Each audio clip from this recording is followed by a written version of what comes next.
Friends, welcome back to my channel Rachna's creation. कच्ची से कलम तक मैं हूँ रचना और आज है प्री के टेस्ट सीरीज का टेस्ट नंबर 14। तो मैं पहले बता दूं कि हम टेस्ट सीरीज किससे कर रहे हैं। एनसीईआरटी 6 to 12, 2 ऑथेंटिक किताब, 20 साल के बैक ईयर क्वेश्चन, किसी भी प्रारंभिक परीक्षा में पूछे गए सभी प्रश्न और नए क्वेश्चन आपके लिए क्या बन सकते हैं, यानी फॉरवर्ड लिंक क्वेश्चन। और इस वीडियो के नीचे डिस्क्रिप्शन बॉक्स में बाकी क्लासेस की लिंक, बाकी टेस्ट सीरीज के लिंक, रिवीजन के लिंक और गाइडलाइन, प्री के एग्जाम के गाइडलाइन के सारी लिंक मैंने शेयर की हुई है। तो चलिए पहले बता देती हूँ अब आप लोग को आज का टेस्ट का टॉपिक क्या है, किस सब्जेक्ट का। तो आज के टेस्ट का टॉपिक है इकोनॉमिक्स में अंतरराष्ट्रीय व्यापार 10 क्वेश्चन, पॉलिटी में राज्य विधानमंडल 10 क्वेश्चन, इन्वायरमेंट यानी पर्यावरण में जैव संरक्षण अधिनियम से जैव विविधता अधिनियम और करार जो भी हुए उससे 10 क्वेश्चन, भारत के भूगोल से भारत की भाषा और प्रजाति से 10 क्वेश्चन, विश्व के भूगोल से विश्व की महासागरीय धाराएं कौन कौन सी हैं, एंशिएंट हिस्ट्री यानी प्राचीन भारत है, पूरे प्राचीन भारत का स्थापत्य एवं कला, मध्यकालीन भारत में भक्ति आंदोलन, आधुनिक भारत में गांधी इरविन समझौता और कराची अधिवेशन, और साइंस में करेंगे हम लोग फिजिक्स यानी भौतिकी। तो इससे हम लोग 100 क्वेश्चन की टेस्ट सीरीज कर रहे हैं। अभी तक मैंने 13 टेस्ट सीरीज ले लिया है, जिससे हमने हर बार 100 क्वेश्चन अलग अलग टॉपिक को, इन सारे चीजों को, इन सारे उसको कवर करते हुए लिया है।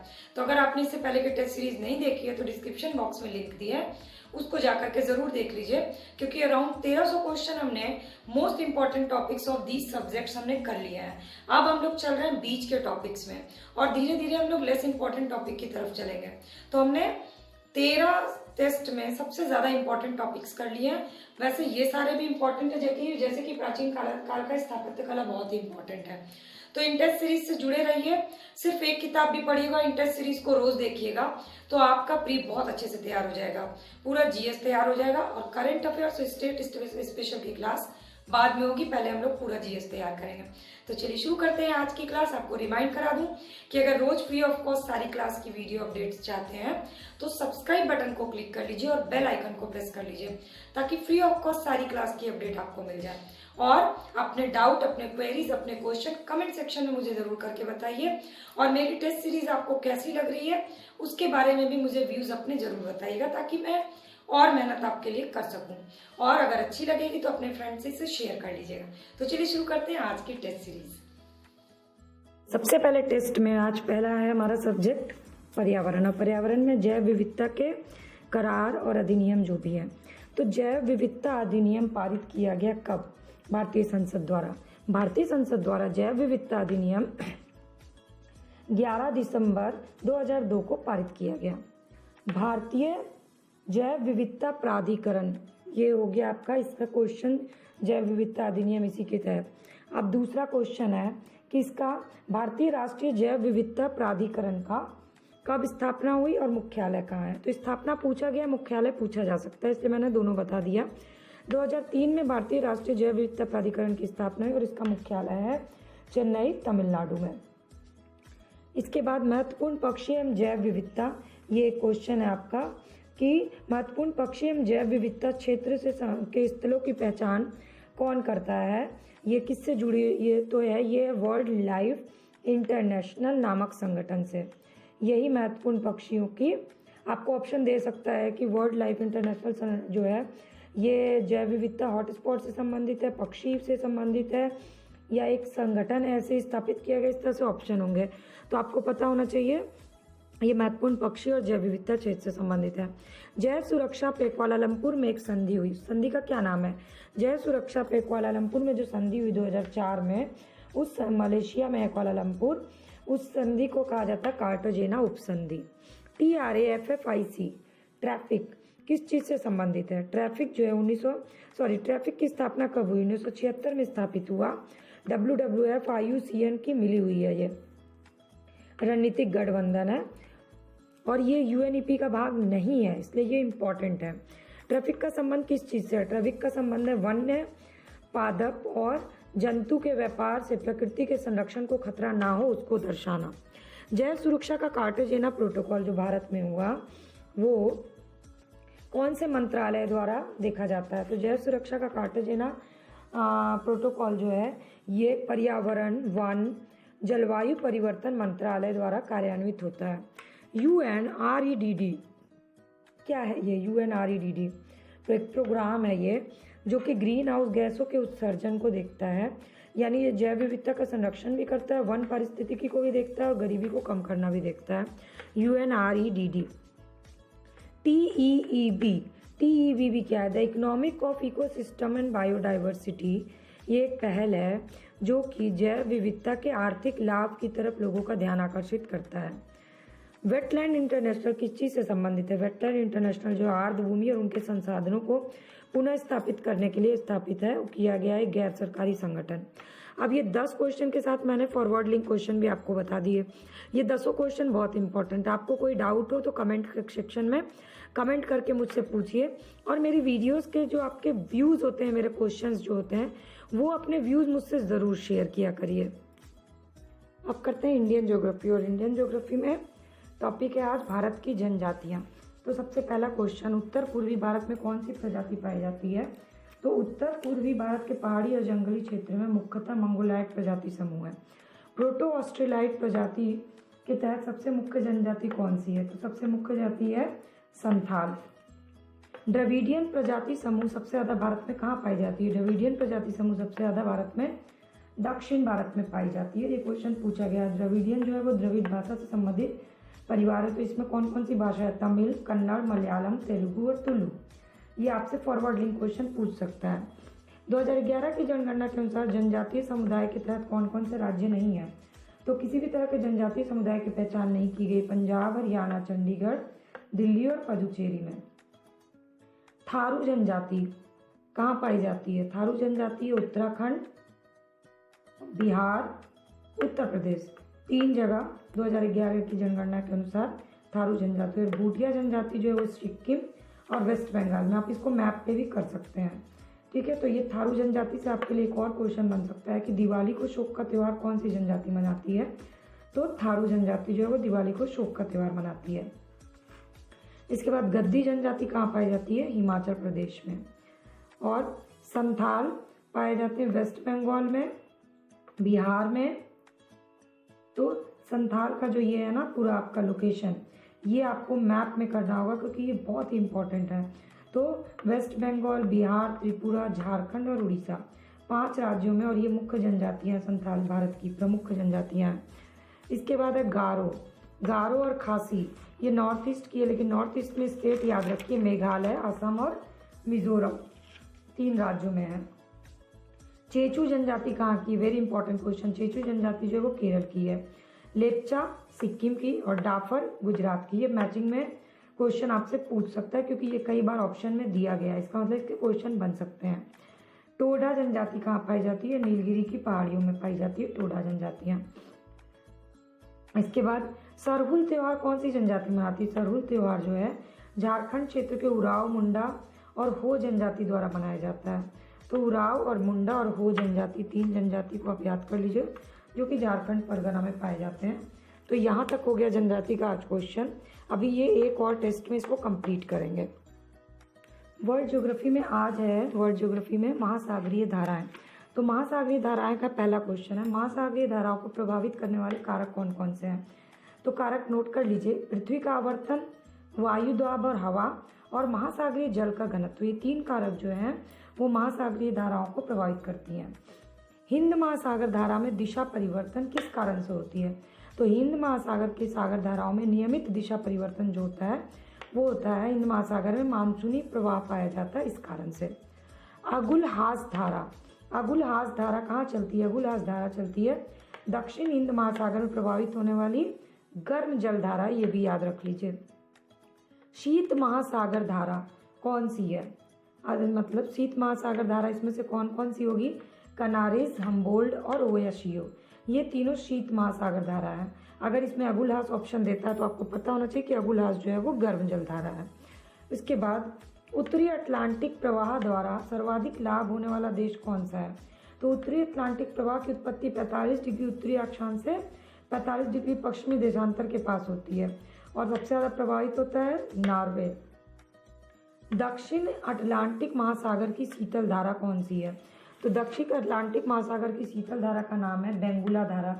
ये क्वेश्चन आपके लिए बहुत ही इंपॉर्टेंट है। उत्तरी अमेरिका महासागर की गर्म धारा जिसको बोलते हैं गल्फ स्ट्रीम।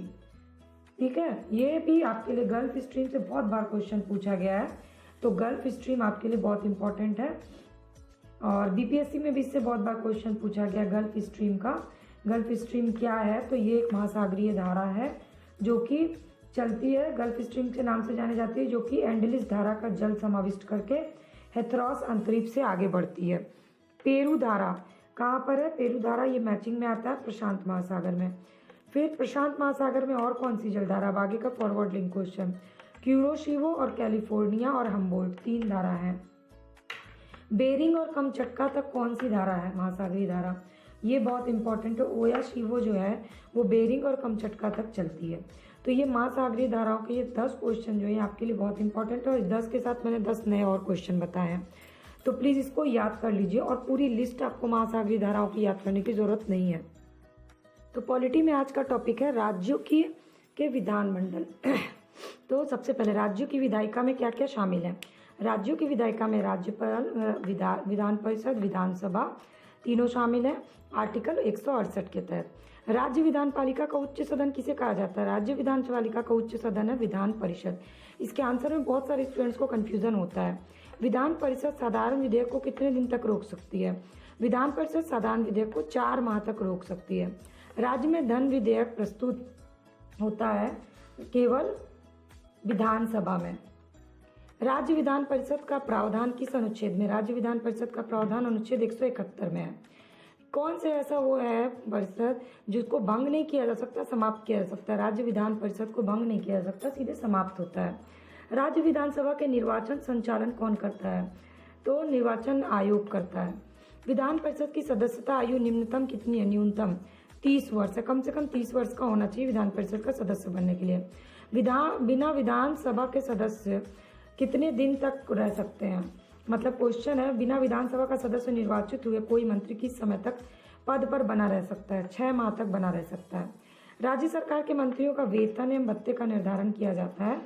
वेतन एवं भत्तों का निर्धारण 164 के अनुसार, आर्टिकल 164 के अनुसार राज्य विधानमंडल द्वारा विधि बनाकर किया जाता है। तो ये हो गया पॉलिटी के क्वेश्चन। तो आगे का क्वेश्चन है इकोनॉमिक्स का, और इकोनॉमिक्स में आज का टॉपिक है अंतर्राष्ट्रीय व्यापार। अंतर्राष्ट्रीय व्यापार में पहला क्वेश्चन है आयातक निर्यातक कोड। ये कोड ऑनलाइन शुरू किया गया है और ये इंटरनेशनल के उसके लिए किया गया, व्यापार के लिए। ये शुरू कब किया गया? इसका आंसर है 2015 में इसको शुरू किया गया विदेशी व्यापार के निदेशालय द्वारा। इसके बाद अगला क्वेश्चन है पहली पीढ़ी के उद्यमियों के लिए। ये पहली पीढ़ी के उद्यमियों को परामर्श देने के लिए एक नई प्रणाली शुरू की गई, नई संकल्पना भारत सरकार द्वारा। उसका नाम क्या है? उसका नाम है निर्यात बंधु योजना। ये भी आपके अंतर्राष्ट्रीय व्यवसाय से संबंधित हो गया। तीसरा एक ट्रेडिशनल क्वेश्चन है मार्केस समझौता। मार्केस समझौता के तहत किसका गठन किया गया था? तो मार्केस समझौता के तहत विश्व व्यापार संगठन यानी WTO का गठन किया गया था। एशिया और प्रशांत के लिए ये क्वेश्चन है, एशिया और प्रशांत के लिए आर्थिक सामाजिक आयोग की स्थापना की गई, उस आयोग का नाम क्या है? तो इस आयोग का नाम है एस्कैप। एम्बर बॉक्स, ग्रीन बॉक्स और रेड बॉक्स, ये सब किससे संबंधित हैं? ये तीनों बॉक्स जो हैं वो WTO के सब्सिडी से संबंधित हैं। जैसे रोड ट्रैफिक लाइट्स होती है, उन्हीं के रंगों के आधार पर ग्रीन, एम्बर और रेड के रूप में पहचान की गई है। मोस्ट फेवर्ड नेशन से कौन से देश को निकाला गया है? तो मोस्ट फेवर्ड देश जो है वो WTO के होते हैं, और उसमें से इसको बोलते हैं MFN दर्जा दिया जाता है। उसमें से पाकिस्तान को निकालने का निर्णय किया गया पुलवामा में आतंकी हमले के बाद, 2019 के बाद। Patent, copyright, trademark, let down design, भौगोलिक संकेतक, औद्योगिक डिज़ाइन, ये सब टर्म्स जो है ये किस चीज़ से संबंधित हैं? ये सारे टर्म्स जो हैं वो बौद्धिक संपदा अधिकार से संबंधित हैं। इसके बाद है TPP। TPP क्या है? TPP जो है वो इसका फुल फॉर्म है ट्रांस पैसिफिक पार्टनरशिप। प्रशांत महासागर तट पर 11 देशों का एक व्यापार समझौता है जिसका उद्देश्य सदस्य राष्ट्रों के बीच आयात निर्यात पर लगने वाले शुल्क में कमी लाना है। इसी को बोलते हैं TPP, ट्रांस पैसिफिक पार्टनरशिप। अभी इसमें 12 देश हैं। इसके बाद है धर्मावरम पट्टू साड़ी। ये धर्मावरम पट्टू साड़ी कहाँ की है? ये इंपॉर्टेंट है क्योंकि इसको भौगोलिक संकेतक की सूची में शामिल किया गया है। ये आंध्र प्रदेश की फेमस साड़ी है। इसके बाद पटन पटोला। पटन पटोला जो है ये एक हस्तकला है। सबसे पहला क्वेश्चन, दूसरा, ये हस्तकला कहाँ की है, किस राज्य की, तो ये गुजरात की हस्तकला है और इसे भी भौगोलिक संकेतकों की सूची में शामिल किया गया है। तो ये इकोनॉमिक्स के अंतर्राष्ट्रीय व्यापार से रिलेटेड 10 इंपॉर्टेंट क्वेश्चन के साथ साथ फॉरवर्ड लिंक क्वेश्चन भी हुआ और अभी ये टॉपिक नेक्स्ट टेस्ट में भी कंटिन्यू रहेगा। तो ये 50 क्वेश्चंस के हो गए। अगर आपको ये क्वेश्चन सीरीज अच्छी लग रही होगी तो लाइक करिएगा, फ्रेंड्स से शेयर कर लीजिएगा, अपने व्यूज़, अपने क्वेश्चंस, अपने डाउट्स कमेंट सेक्शन में कमेंट करके ज़रूर बताइएगा। रोज़ की टेस्ट से free of cost video update चाहिए तो सब्सक्राइब बटन को क्लिक करके बेल आइकन को प्रेस कर लीजिएगा ताकि सारी टेस्ट सीरीज की फ्री ऑफ कॉस्ट नोटिफिकेशन आपको मिल जाए। एंशिएंट हिस्ट्री में आज का टॉपिक है प्राचीन भारत का स्थापत्य एवं कला, और स्थापत्य एवं कला से इससे पहले भी हो चुके हैं क्वेश्चन। पश्चिम भारत में प्राचीनतम शैलकृत गुफा का उदाहरण कौन कौन सा है, कहाँ कहाँ है, तो इसका आंसर है नासिक, एलोरा और अजंता। ये तीनों स्थल कहाँ है, महाराष्ट्र में स्थित है। और एलोरा में कुल 34 शैलकृत गुफाएं जो हिंदू, जैन और बौद्ध तीनों धर्म से संबंधित है। नासिक की बौद्ध गुफा सुविख्यात है, पांडु लेक कहा जाता है जिसको, और अजंता की गुफा प्राकृतिक दृश्य के लिए। ईंट निर्मित मंदिर, दशावतार मंदिर। ईंट निर्मित मंदिर कहाँ है, भीतर गांव में, और दशावतार मंदिर कहाँ है, देवगढ़ में। ये मैचिंग में क्वेश्चन पूछते हैं। और शिव मंदिर कहाँ है, भूमरा में, और विष्णु मंदिर एरन में। ये मैचिंग में कई बार पूछा गया ये क्वेश्चन। अजंता की कला को प्रश्रय किसने दिया, अजंता की कला को प्रश्रय दिया था वाकाटक शासकों ने। हम्पी कहाँ पर है, कर्नाटक में, नागार्जुन कोंड आंध्र प्रदेश और शिशुपालगढ़ उड़ीसा में। ये भी क्वेश्चन कई बार पूछे जा चुके हैं। कोणार्क का सूर्य मंदिर किसने बनवाया था, कोणार्क का सूर्य मंदिर बनवाया था नरसिंह देव वर्मन प्रथम ने, जिसको चोडगंग ने बनवाया था, और 13वीं शताब्दी का है और विशिष्ट शैली का है।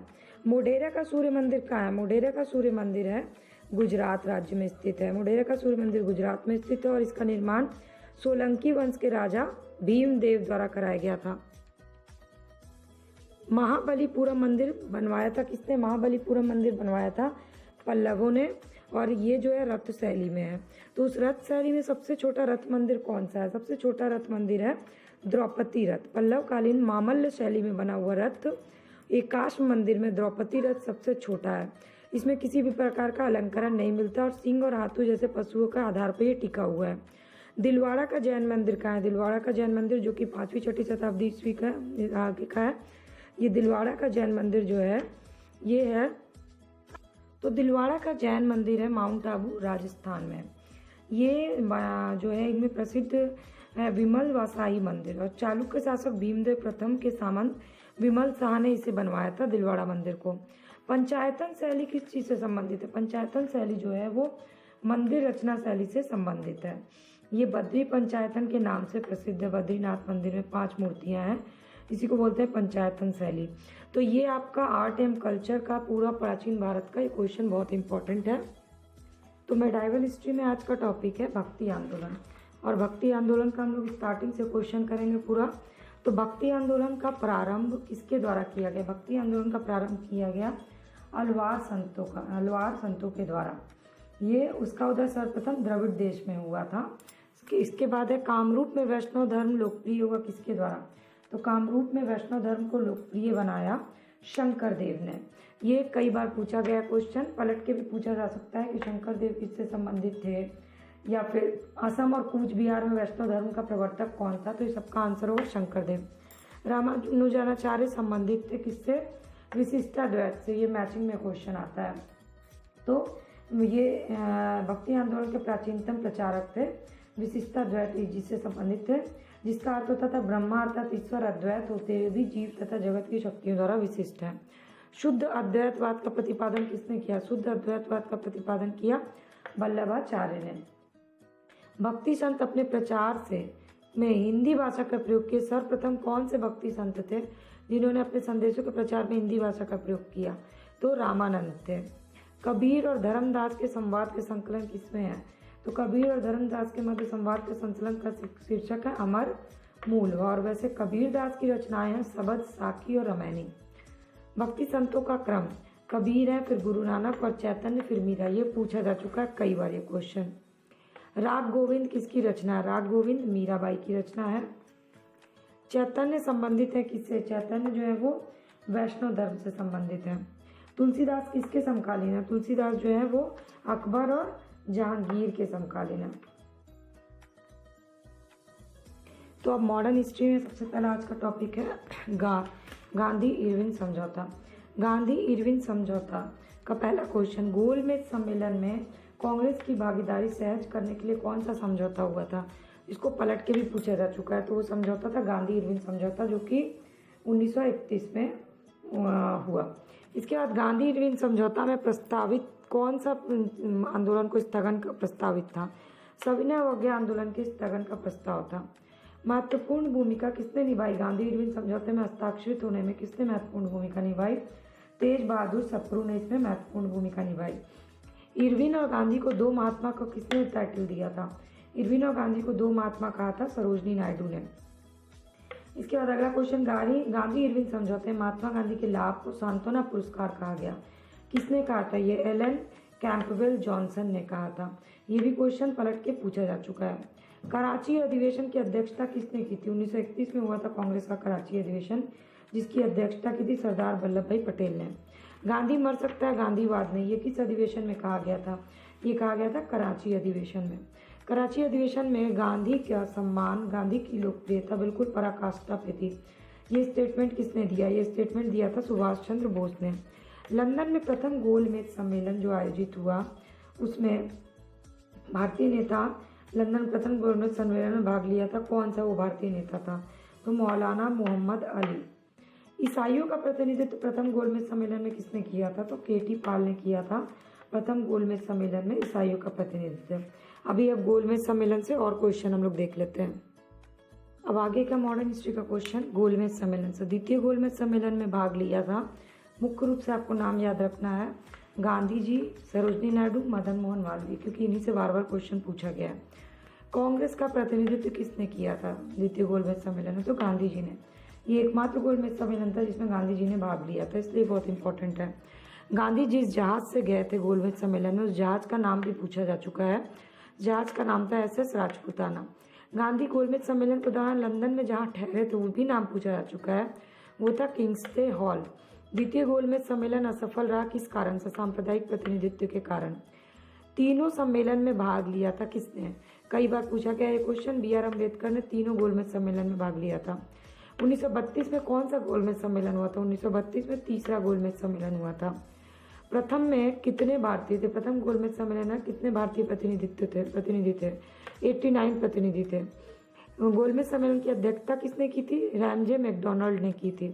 कांग्रेस ने किस गोलमेज सम्मेलन का बहिष्कार किया था? तृतीय गोलमेज सम्मेलन का कांग्रेस ने बहिष्कार किया था। अब ये हमारे हो गए 90 क्वेश्चन, और आपने ये सारे क्वेश्चन देखे तो प्लीज़ लाइक, कमेंट और शेयर करिएगा, और चैनल के सब्सक्राइब बटन को क्लिक करके बेल आइकन प्रेस कर लीजिएगा, ताकि सारी टेस्ट सीरीज की लिंक आपको फ्री ऑफ कॉस्ट सबसे पहले मिल जाए। अब लास्ट के क्वेश्चन है साइंस में, और फिजिक्स का टॉपिक अब शुरू किया है। तो शक्ति का मात्रक है वॉट। ये सारे क्वेश्चन पूछे गए हैं, इसलिए मैं पहले वही रिवीजन करवाऊंगी आप लोग को जो पिछले 20 सालों में पूछे गए हैं। बल का मात्रक है न्यूटन। कार्य का मात्रक है जूल। चालक की वैद्युत प्रतिरोधकता का मात्रक है की इकाई है ओम मीटर। प्रकाश वर्ष किसका मापन है? प्रकाश वर्ष दूरी का मापन है। पारसेक मात्रक है दूरी का। तो प्रकाश वर्ष क्या होता है? बेसिकली प्रकाश द्वारा एक वर्ष में चली गई दूरी कहते हैं। 1 नैनोमीटर कितना होता है? 1 नैनोमीटर होता है 10⁻⁻⁹ यानी 10⁻⁻⁹ मीटर। एम्पियर मापने की इकाई को कहा जाता है विद्युत धारा। 1 हॉर्स पावर में कितने वॉट होते हैं? 1000 वॉट होता है 1 हॉर्स पावर में। और पास्कल कितनी इकाई है दबाव की? तो ये हो गया आपका फिजिक्स का मात्रक से क्वेश्चन, और अभी ये फिजिक्स ही चलेगा अभी टेस्ट सीरीज में। तो 100 क्वेश्चन का सीरीज आज का कंप्लीट हो गया।